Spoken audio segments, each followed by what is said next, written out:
Books online में खुश आमदीद। सब्सक्राइब कीजिए और बेल आइकॉन पर क्लिक करके हमारे चैनल के लेटेस्ट नोटिफिकेशंस को ऑन कीजिए।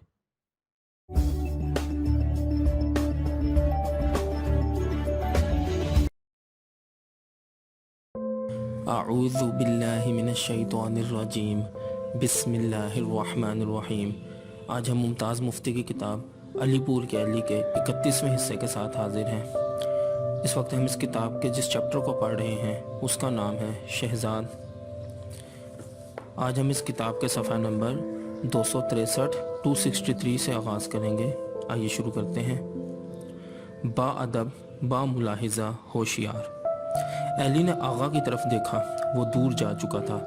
हैई पान की दुकान पर खड़ा बातों में मसरूफ़ था। उसने दो एक मरतबा इधर उधर देखा और फिर हालात को साजगार समझकर नीम की तरफ बढ़ा। इसे आते देखकर नीम के माथे पर प्यारा शिकन पड़ गया। भवें कमानों की तरह होती गईं। हम नहीं बोलते तुमसे, वो एक अंदाज से ज़ेरे लब बोली। क्यों? एली ने निगाहें चमकाते हुए कहा। बस तुमने खो दिया, उसने नाक चढ़ाकर कहा। क्या खो दिया? एली ने पूछा। सब कुछ, वो बोली। तुम तो बस खो ही देते हो। मैं बनाती हूँ बात और तुम बिगाड़ देते हो। आखिर बताओ भी ना, एली ने पूछा। फिर तुम आते क्यों नहीं हमारे यहाँ? वो बोली। तुम्हारी आपा जो छुपी रहती है, उसने पेंतरा बदला। देख लो, आज भी छुपी बैठी है। वो बोली। वो तो नहीं छुपी, पर दादी इसे बाहर आने भी दे। क्यों? दादी क्या पकड़े रखती है इसे? साए की तरह सवाल रहती है। आपा कहती थी। वो रुक गई। मेरे मुतल्लिक कुछ कहती थी, बताओ। एली ने मिन्नत की। नहीं बताती, उसने बसोर कर कहा। मुझसे मिलते जो नहीं तो बताऊँ क्यों? तुम बड़ी प्यारी हो। वो इसके करीब तर हो गया। झूठ, नीम ने अपना आप इसके हवाले करते हुए कहा। छोड़ो हमें। एली ने महसूस किया जैसे वो छोटी सी लड़की दर हकीकत एक बालिग औरत हो, एक औरत जो लुभाने के अंदाज से पूरे तौर पर वाकिफ हो। उसने हैरानी से इसकी तरफ देखा। नीम ने इस हवालगी के बावजूद अपना मुंह मोड़ रखा था। ऐन उस वक्त एक शोर उठा और कटरे में खड़े तमाम लोग सब्ज जंगले वाले मकान की तरफ भागे। इधर आओ, इधर आओ। हैई ने बढ़कर अली का हाथ पकड़ लिया। वो इसे नीचे ला रहे हैं। हैई अली को दीवानावार घसीटने लगा। वहाँ एक कोहराम मच गया। जूते मारो, जूते। कहाँ है बहरूपिया? पकड़ लिया क्या? इसे ला रहे हैं। पहलवान जरा देखना दुकान को, मैं आया। सब लोग दीवाना मार सब जंगले वाले चौबारे की तरफ लपके। हैई ने दो एक को गिराया, दो एक को पछाड़ा और वो धाड़ता हुआ एली समेत सब जंगले वाले चौबारे की सीढ़ियों के सामने जा पहुंचा। चंद एक सिपाही सीढ़ियों से नीचे उतर रहे थे। हजूम को देखकर उन्होंने अपने चाबक चलाने शुरू कर दिए। हट जाओ, हट जाओ। लोगों ने बड़ी मुश्किल से रास्ता दिया। है ये देखकर इस दुकान की तरफ लपका जो इन सीढ़ियों से मुल्हका थी और इसने अली को छज्जे पर घसीट लिया। सिपाहियों के पीछे सेटी पेटी वाला रऊफ हथकड़ी पहने बड़े वकार से आ रहा था। एक साथ के लिए वो रुका। उसने बड़े गयूर अंदाज में चारों तरफ देखा और फिर बारोब अंदाज से बोला, जैसे अपनी रेजिमेंट को हुक्म दे रहा हो। हमारे लिए मोटर भी नहीं लाए तुम? हम मोटर के बगैर कैसे जाएंगे? बाबू ने एक जहर खंद मुस्कुराहट से इसकी तरफ देखा। सिपाही मुस्कुराए। और देखो, मुलजिम ने तहकुमाना लहजे में कहा। हमें सिगरेट चाहिए पहलवान, वो चिल्लाया। सिगरेट का एक टीन। सिगरेट का नहीं, पहलवान पुनवाड़ी चिल्लाया। अब तो बेटे वैसे ही टीन पार्ट होगा। साला मोटर मांगता है। हजूम से आवाज आई। चल तो सही थाने में, तेरा एक्सेलेटर दबाएंगे तो होश आ जाएगा। अरे ओ सीटी वाले पेटी, खामोश, मुलजिम ने उन्हें डांटा। हमें नहीं जानते तुम? बाबू हंसने लगा। अब साला दीवाना बनता है। बेकार खवेश होशियार है। वो जुलूस आहिस्ता आहिस्ता कटरे में चलने लगा। हजूम नारे लगा रहा था। लोग बेड़ियों के टुकड़े इस मजूर शुदा राजा पर फेंक रहे थे। ऊपर रकासाएं जंगलों से नीचे लटकी हुई थीं। कई एक हाथ मल रही थीं, कई एक शर्मिंदगी महसूस कर रही थीं कि उन्हें धोखा देकर लूट लिया गया। और वो सेटी पेटी का मतवाला तहकुमाना अंदाज से अहकामात जारी करता हुआ चला जा रहा था। हट जाओ, ये हमारा जुलूस है। बाअदब बा मुलाहिज़ा होशियार। उस रोज शाम को जब एली वापस अपने बोर्डिंग हाउस को जा रहा था तो वो महसूस कर रहा था जैसे वो खुद सेटी पेटी का बहरूपिया हो और एक रोज इसे भी यूं ही जुलूस में चलते हुए पुकारना होगा। बाअदब बा मुलाहिज़ा होशियार। अलविदा। फिर वो सब इम्तिहानात की तैयारी में मसरूफ़ हो गए। शफी सुबह सवेरे ही अपनी हॉकी स्टिक और किताबें उठाकर करीब के बाग में जा बैठता और वहाँ दिन भर पढ़ने और सांप मारने के मशागिल में वक्त काटता। आसिफ और एली नहर के किनारे जा बैठते, जहाँ आसिफ पढ़ने के अलावा ठंडी आहें भरता और बार बार एली से पूछता, एली अब क्या होगा। और एली ये सुनकर सोचने लगता। उस वक्त इसके रूबरू शहजादा खड़ी होती, इसके हिना मालेदा हाथ एली की तरफ बढ़ते और फिर एक रंगीन आवाज़ सुनाई देती, एली तुम, मुझे तुमसे ये तवक्को ना थी। एली अब क्या होगा। आसिफ की आवाज़ सुनाई देती और फिर एली के सामने वो सेठी बेटी का दीवाना आ मौजूद होता और तहकुमन्ना अंदाज से चलाता, बाअदब, बामुलाहिजा, होशियार। अल्लाह दाद सारा दिन कमरे में बैठा रहता और पढ़ने के अलावा सर पर आम की गुठली रगड़ता रहता और फिर आवाज़ बुलंद बंगाली बाबू को गालियाँ देता, जिसकी वजह से वो गोश्त खाने से महरूम कर दिया गया था। इन हिंदुओं को अल्लाह गारत करे या महात्मा बुद्ध इन पर अपना कहर नाजिल फरमा कि उन्होंने एक सच्चे मोमिन पर गोश्त खाना हराम कर रखा है। राम इनको बिन बास दे कि उन्होंने मुझे दाल खिला खिला कर तबाह कर दिया है। मेरा मैदा हर वक्त लाहौल पड़ता है। अल्लाह दाद का शोर सुनकर हर नाम और लेना सिंह आ जाते और वह सब मिलकर शोर मचाते। हॉस्टल का सुपरिटेंडेंट अल्लाह दाद की बद्दुआएं सुनता और चोरी चोरी मुस्कुराता, क्योंकि वो खुद मजलूम था। सुबह वालों ने इस पर भी मछली खाने पर पाबंदी लगा रखी थी। जब वो सब इम्तिहान से फारिग हुए तो अल्लाह दाद ने सिखों के साथ मिलकर बोर्डिंग में एक जुलूस निकाला। वो जुलूस 3 लड़कों पर मुश्तमिल था, एक हिंदू, एक मुसलमान और एक सिख। अल्लाह दाद खुद इस जुलूस का लीडर था। वो हर कमरे में जाकर नारा लगाते, जय हिंदू धर्म की जय। ए हिंदुओं, अल्लाह दाद चलाता, खुदा तुम्हारा कल्याण करे। तुमने साल भर हमें दालें खिला खिला कर अंदर बाहर से खुशबूदार बना दिया है। उस पर बाकी लड़के चिल्लाते, जय हिंदू धर्म की जय। अल्लाह दाद के नारे सुनकर रसोई के तमाम नौकर मुसर्रत से सर हिला रहे थे। वो समझते थे कि वाकई अंदर बाहर से खुशबूदार होना एक काबिल तारीफ अमर है। हिंदू जज्बात के असर से भीगी हुई तहसीन भरी निगाहों से अल्लाह दाद को देख रहा था। दूर बंगाली बाबू ज़ेरेला मुस्कुराते हुए टहल रहे थे। उधर आसिफ अपनी ही धुन में खोया हुआ एली के कान में कह रहा था, अब क्या होगा, अब मैं घर कैसे जाऊंगा एली। एन उस वक्त प्रिंसिपल अपनी लैंडो में आमों वाली कोठी में आ धमका। चंद एक साथ के लिए पौधों के पीछे छुपकर वो लड़कों की बातें सुनता रहा। फिर मामला की नोयत को भांप कर मुस्कुराया और वहीं से चिल्लाने लगा, ओ अल्लाह दाद, ये शोर कैसा है। जुलूस प्रिंसिपल को देखकर थम गया। सिख दफतन अपने खुले बालों में कंघी करने में मशगूल हो गए। रामू और लालू भागकर रसोई में बर्तन साफ करने लगे। अल्लाह दाद एक साथ के लिए चुपचाप खड़ा रहा और फिर इससे सूझी। इसने जेब से आम की गुठली निकाली और इसे अपने सर पर रगड़ने लगा। क्या कर रहे हो अल्लाह दाद, प्रिंसिपल ने मुस्कुराते हुए पूछा। सलाम प्रिंसिपल जी, सर से खुश्की निकाल रहा हूँ। लेकिन तुम्हारे सर की खुश्की कभी न जाएगी। खुश्की आम की गुठली से नहीं जाती, अक्ल से जाती है। इस पर सब लड़के हंस पड़े। हजूर, अल्लाह दाद ने हाथ जोड़कर कहा, इसी अक्ल के खोज में इस कॉलेज में आया था, पर यहाँ भी नहीं मिली। अच्छा लड़को, प्रिंसिपल ने बात का रुख बदला, मुझे तुमसे कुछ कहना है। उस पर चारों तरफ से लड़के भागे भागे आए और प्रिंसिपल के गिर्द जमा हो गए। आज तुम इम्तिहान से फारिग होकर अपने अपने घर जा रहे हो। तुम में से कई लड़के वापस इस कॉलेज में नहीं आएंगे, इसीलिए मैं तुम सबसे अलविदा कहने आया हूँ। इस पर सब लड़कों ने तालियां बजाई और फिर प्रिंसिपल से मुसाफा करने के लिए कतार में खड़े हो गए। इस इस्ना में बंगाली सुपरिटेंडेंट भी आ गया और वो दोनों बारी बारी लड़कों से हाथ मिलाने लगे। 2 भगोड़े। प्रिंसिपल के जाने के बाद बंगाली बाबू के कहने के मुताबिक वो सब अपना बिस्तर बोरिया बांधने लगे और फिर बारी बारी तांगों में बैठकर रुखसत होने लगे। एली को बिस्तर बांधते देखकर आसिफ ने चुपके से इसका हाथ पकड़ लिया। एली, इसकी आवाज़ में मिन्नत थी। तुम चले गए तो मैं क्या करूँगा एली। एली ने हैरानी से इसकी तरफ देखा। अब तो मुझे जाना ही होगा, वो बोला। क्यों, यहाँ रहने में क्या हर्ज है, तुम्हारी तस्लीम भी तो यही है। मेरी तस्लीम, एली चौंका, लेकिन जल्दी संभल कर बोला, हाँ वो। तो फिर तुम क्यों अलीपुर जाते हो फजूल, यहीं रहो एली मेरे साथ। यहाँ नूर है, शुभ लगन है, महर है, सभी तो यहाँ है, यहीं रहो मेरी खातिर एली। लेकिन यहाँ रहेंगे कहाँ, तुम्हारे घर में। नहीं नहीं, वो चिल्लाया, घर में मैं कैसे जा सकता हूँ। तो फिर, एली ने पूछा। हम यहाँ कोई मकान किराए पर ले लेंगे, आसिफ ने जवाब दिया। एली अमृतसर में रहना न चाहता था। इसे आसिफ और सफीना की कहानी में कतई दिलचस्पी न थी। दिलचस्पी होती भी कैसे। अगर आसिफ लड़की में बाती दिलचस्पी महसूस करता, अगर वो इसे मिलने के मंसूबे बांधता, अगर वो इसे खतूत लिखने और वहाँ तक पहुँचाने की तरकीबें सोचने की फ़िक्र में घुलता और एली से इन अमूर में मदद चाहता, तो शायद एली को इस रोमान में दिलचस्पी महसूस होती। सफ़ीना से बचने की तरकीबें सोचने में एली को कोई दिलचस्पी न थी, लेकिन आसिफ से इनकार करना भी तो मुमकिन न था।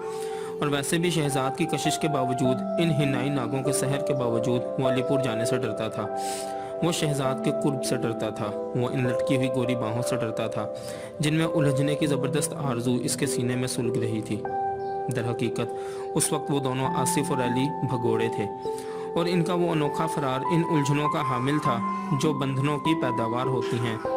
वो दोनों ज़िंदगी से दूर भाग रहे थे, इंसान की बुनियादी ख्वाहिशात से मुनकिर थे और ज़िंदगी के धारे से हटकर किनारे के बंद और मुताफ़न पानियों के भंवर में डुबकियां खा रहे थे। वो भगोड़े दरअसल मरीज़ थे, जिन्हें ये एहसास न था कि वो क्या कर रहे हैं, जिन्हें शऊर न था कि वो अपने हाथों से अपनी ज़िंदगी का गला घोंट रहे हैं और मुस्तकबिल को तबाह कर रहे हैं। ज़िंदगी के हाथी को टटोलने वाले दो अंधे। वो चौबारा जो उन्हें रहने के लिए किराए पर मिला एक छोटी सी गली में वाक़या था, जो हाल अंदर से निकलकर रामबाग के बाजार में जा मिलता था। इस गली की निचली मंजिल में तमाम तर दुकानें थीं जो सरे शाम ही बंद हो जाती थीं। ऊपर की मंजिल में ज़्यादातर गोदाम थे जो दिन रात बंद रहते। इस वजह से गली वीरान और सुनसान रहती, लेकिन इनके चुबारे के जंगले की खिड़कियों के ऐन मुकाबिल में एक नौजवान रकासा की बैठक का पिछला हिस्सा था। बैठक की खिड़कियां रामबाग के बाजार में खुलती थीं। सदर दरवाज़ा भी इसी बाजार में था, मगर पिछले हिस्से की खिड़कियां इस चुबारे के मुकाबिल खुलती थीं। इस चुबारे में वो दोनों बेसरो सामान हालत में जा बैठे। इनके पास एक टूटे हुए ट्रंक और दो बिस्तरों के सिवा कुछ न था। खिड़कियों के पास उन्होंने ज़मीन पर बिस्तर बिछाए और मोमबत्तियों का पैकेट, दिया सलाई, सिगरेट सरहाने रखकर वो दोनों बैठ गए।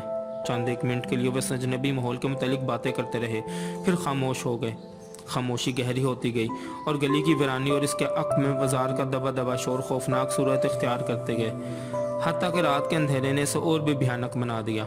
एली, आसिफ ने लंबी आह भरी। हाँ, अब क्या होगा? क्यों? एली ने पूछा। अब मैं क्या करूँगा? कैसे घर जाऊँगा? तुम खाम खा डरते हो, एली ने जवाब दिया। तो क्या घर चला जाऊँ? आसिफ ने पूछा। तुम्हारा अपना घर है, एली बोला, लेकिन मोहल्ले वाले क्या कहेंगे? पढ़े कहें तुमने कोई जुर्म किया है क्या? एली ने चमक कर कहा। लेकिन मैं इससे निजात कैसे पाऊंगा? निजात पाने की ज़रूरत ही क्या है? देखती है तो पढ़ी देखे, तुम्हारा क्या लेती है? तुम्हारा क्या बिगड़ता है? सच? आसिफ उठकर बैठ गया। और क्या? एली ने तुन कर कहा। और अगर वो आवाज़ कैसे तो क्या, हंसने दो, मगर इसका इंजाम क्या होगा? इंजाम अच्छा चाहते हो तो इस पर यह जाहिर करो कि तुम्हें उससे मोहब्बत है। लेकिन कैसे जाहिर करूं? तुम उसकी तरफ देखो, बस इतनी सी बात है, आसिफ ने मुस्कुरा कर पूछा। और क्या? वो मुतमिन हो जाएगी और तुम्हें तंग ना करेगी, एली ने वसूख से कहा। सच? मैंने कभी नहीं सोचा था।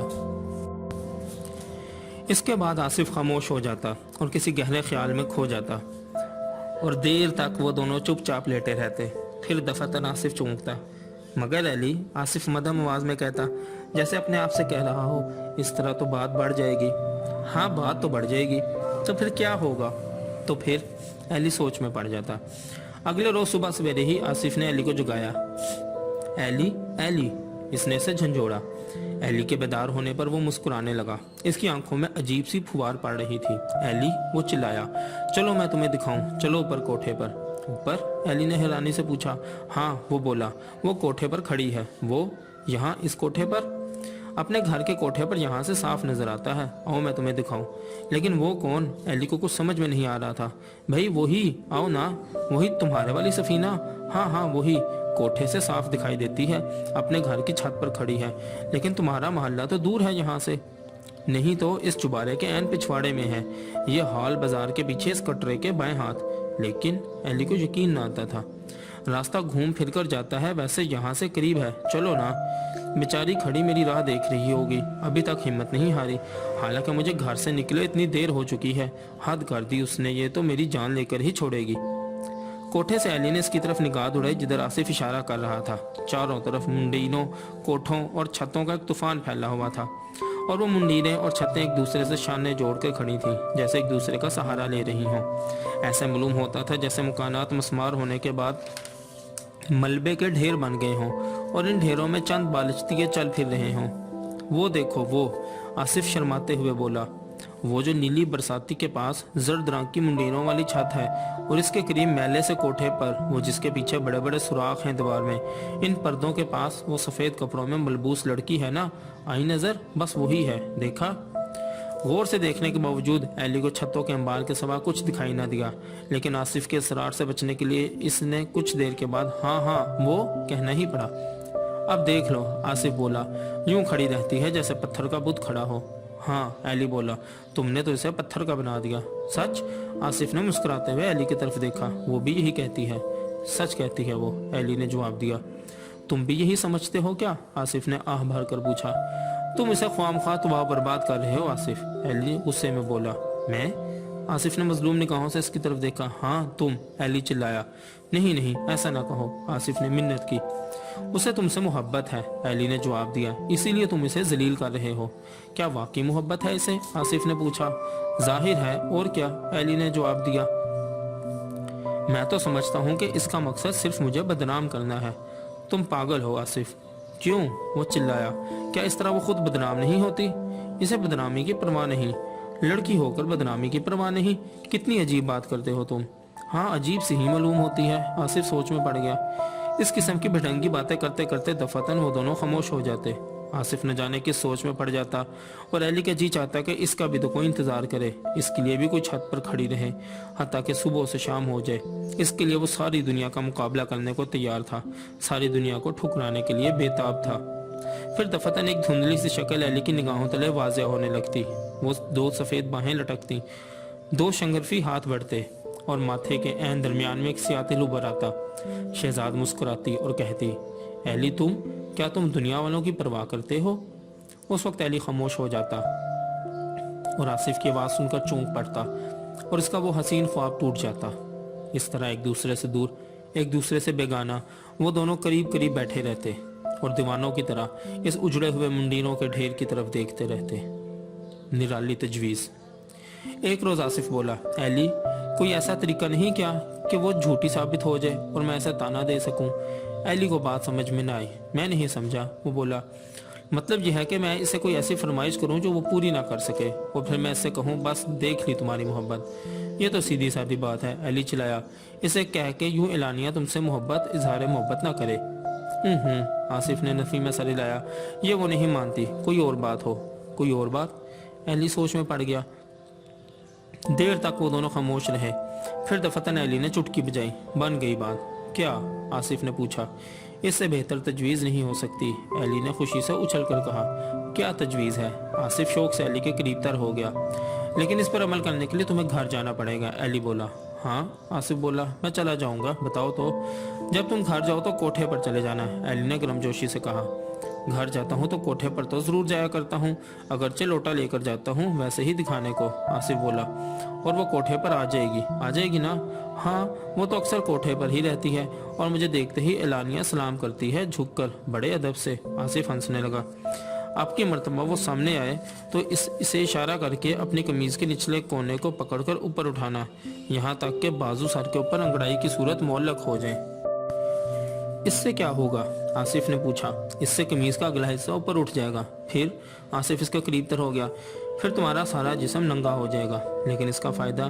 फिर इसको इशारा करना कि वो भी ऐसा ही करे, इशारे से कहना मेरी खातिर।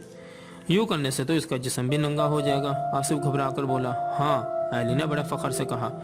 लेकिन वहाँ कोठे पर इसे नंगा कर देना, आसिफ हिचकिचा कर बोला। नहीं नहीं, यही तो बात है, एली ने कहा। वो औरत है, हया माने होगी, वो मजबूर होगी और तुम्हारी फरमाइश पूरी ना कर सकेगी। आसिफ बोला। लेकिन अगर इसने कमीज़ उठा दी तो? कमीज़ उठा दी तो? एक साथ के लिए एली घबरा गया। इसने इस इम्कान पर गौर ही ना किया था। फिर वो बोला, नहीं, वो ऐसा नहीं कर सकती, खसूसन कोठे पर खड़ी होकर ऐसा ना कर सकेगी। फिर तुम तमस्खर से हंस देना, बस यही है तुम्हारी मोहब्बत। लेकिन तमस्खर से किस तरह हंसूंगा मैं? आसिफ ने पूछा। जैसे तमस्खर से हंसते हैं, एली ने जवाब दिया। फिर वो दोनों तमस्खर से हंसने की कोशिश करने लगे। संगे मरमर का मुजस्मा। अगले रोज सुबह सवेरे एली ने बसद मुश्किल आसिफ को घर जाने पर मजबूर कर दिया ताकि वो घर जाकर इसकी नई तजवीज़ पर अमल कर सके। नई तजवीज़ पर अमल करने के लिए आसिफ घर जा चुका था और एली रद्द अमल की तफसीलात जानने के लिए इसका इंतज़ार कर रहा था। اس کے ذہن کی عجیب کیفیت تھی۔ اس کا دل گواہی دے رہا تھا کہ وہ لڑکی آصف کے کہنے پر اپنی قمیض نہیں اٹھائے گی، وہ اپنے آپ کو دنیا کے سامنے عریاں نہ کرے گی، مگر دفعتاً اس کا سلسلہ خیال ٹوٹ جاتا اور دل میں یہ خواہش ابھرتی کہ وہ قمیض اٹھا لے تاکہ آصف واپس گھر جانے پر مجبور ہو جائے اور اس ویران چوبارے میں رہنے سے نجات مل جائے۔ پھر وہ لاہور پڑنے لگتا اور اسے احساس ہوتا کہ وہ کمینہ ہے جو اپنے فائدے کے لیے آصف کو گھر جانے پر اکسا رہا ہے۔ پھر وہ چلا اٹھتا، نہیں، ایسا نہیں ہو سکتا، ایسا نہیں ہوگا۔ اس نے اپنے پیچھے آہٹ سنی، آصف! وہ چلایا، تم آ گئے؟ آصف ایک بت کی طرح اس کے عق میں کھڑا تھا، چہرے پر مردنی چھائی ہوئی تھی، ہونٹ لرز رہے تھے، بازو لٹک رہے تھے۔ آصف! ایلی اس کی طرف مڑا، کیا ہوا آصف؟ آصف نے اس بات میں سر ہلا دیا، اس کی آنکھیں آنسوؤں سے چھلک رہی تھیں، لیکن وہ رک گیا۔ وہ لڑکی؟ آصف نے اس بات میں سر ہلانے کی کوشش کی۔ اس نے کیا کیا؟ بولو۔ ایلی شراب سے دیوانہ ہو رہا تھا۔ آصف نے پھر اس بات میں سر ہلا دیا اور اس کا سر ایلی کی چھاتی پر لٹک گیا۔ خدا کے لیے بولو، ایلی چلایا۔ ہاں، اس نے قمیض اٹھا دی، آصف زیر لب بولا اور اس کے گالوں پر دو موٹے موٹے آنسو ڈھلک آئے۔ بالکل ہی اٹھا دی؟ ایلی نے دیوانہ وار پوچھا۔ ہاں بالکل۔ پھر؟ ایلی کا سر بھیڑ کے ڈنک کی طرح بھن بھن کر رہا تھا، ڈر سے مرے ہاتھ پاؤں پھول گئے۔ آصف نے جواب دیا اور میں بھاگا کہ کوئی مجھے وہاں دیکھ نہ لے۔ اور وہ؟ ایلی نے پوچھا۔ وہ ویسے ہی کھڑی تھی جیسے سنگ مرمر کا کوئی مجسمہ ہو، سر کٹا مجسمہ۔ وہ دونوں خاموش ہو گئے۔ ایلی تنکے سے زمین کو ریدنے لگا اور آصف دیوار سے سہارا لگا کر کھڑا ہو گیا۔ اس کی آنکھوں سے آنسو بہہ رہے تھے۔ دیر تک وہ دونوں خاموش رہے۔ ایلی؟ دیر کے بعد آصف گنگنایا۔ ہاں؟ ایلی چونکا۔ اس کا جسم اتنا خوبصورت۔ شدت جذبات سے آصف کی آواز رک گئی۔ آصف! دفعتاً ایلی اٹھ بیٹھا۔ تم اب جاؤ، یہاں رہنے کا کوئی فائدہ نہیں، کوئی نہیں۔ ایلی؟ آصف چلایا۔ اب تمہیں جانا ہی ہوگا، میں شام کی گاڑی سے علی پور جا رہا ہوں۔ ایلی ایسا نہ کرو، آصف نے منت سے کہا، میں تباہ ہو جاؤں گا۔ نہیں، ایلی بولا، اب تمہیں اسے اپنانا ہی ہوگا، اور وہ نیچے اتر کر سامان باندھنے لگا۔ ایلی! آصف نے آخری بار اسے پکارا، لیکن وہ زینہ میں پہنچ چکا تھا۔ اگر تم سیدھے گھر نہ گئے آصف تو میں تم سے کبھی نہ بولوں گا، یہ کہہ کر ایلی گلی میں اتر گیا۔ آصف نے حسرت بھری نگاہ سے ایلی کی طرف دیکھا اور دیکھتا رہا حتیٰ کہ وہ نظروں سے اوجھل ہو گیا۔ باقی انشاءاللہ اگلی ویڈیو میں۔